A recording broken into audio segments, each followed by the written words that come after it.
Karen Whiting, and I'd like to welcome you to my home today. It's almost Advent. We're getting ready for Christmas.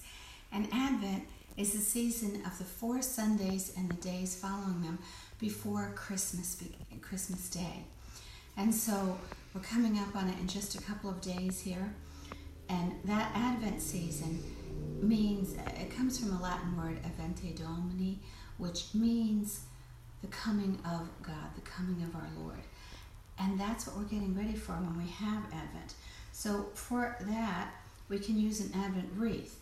And the Advent wreath has a circle of evergreens to remind us of God's eternal love, that there's no beginning and no end. There are 3 purple candles and 1 pink one. The first 2 weeks are purple candles, and the third one is the pink.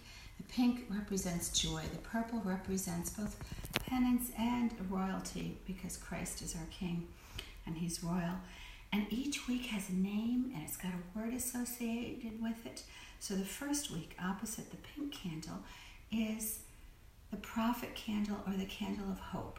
And that's a great time to look at the prophecies about the birth of Jesus and the fulfillment of them.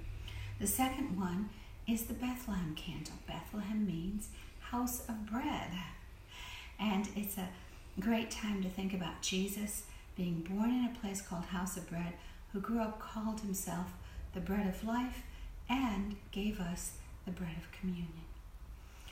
The third candle is the shepherd candle, and that's the candle of joy, because Christmas is so much closer by the time we light that candle. And the shepherds were the first ones who came to see Jesus. And they were filled with joy when they saw the baby, and they heard the angels rejoicing.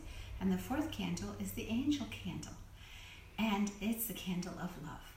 And that reminds us of the love of Christ who came for us. Actually, that's the peace candle. The love is the second candle, the candle of Bethlehem, when love came down. The fourth candle is the peace candle, because what the angel said was peace on earth, goodwill to men. And in the middle, we put a Christ candle, a white candle that we light on Christmas Day, or you can do it Christmas Eve when you're celebrating Christmas. And that's for the birth of Jesus. That's when you sing happy birthday with it. So all of those are really nice, and each day it's good to take a few minutes as a family. And when you take a few minutes as a family, you should do a Christmas song, one that relates to it. So on the Bethlehem candle, it's good to do A Little Town of Bethlehem. It's also a time to do a little reading of Scripture, a little bit of the story of the birth of Christ, or the prophecies with the prophet candle, or the candle of hope, that first one that you light. And that way, you can each day reflect on one part of the story of the birth of Christ. And each week, think of a project for that week. So the first week, the prophecy candle, the candle of hope, that's the time to find someone that you want to gift at Christmas time, a name from an angel tree, or whatever you want, to help bring hope to someone else, because God gave us hope and He wants us to bring hope to others. And I certainly hope that you enjoy this, and that you can look at doing this with a little reading every day. Along with the reading, there you can do an activity or a song, learn a few facts, also think about some of the symbols of Christmas and why we have them. Those are all things to do, and it starts in just a couple of days.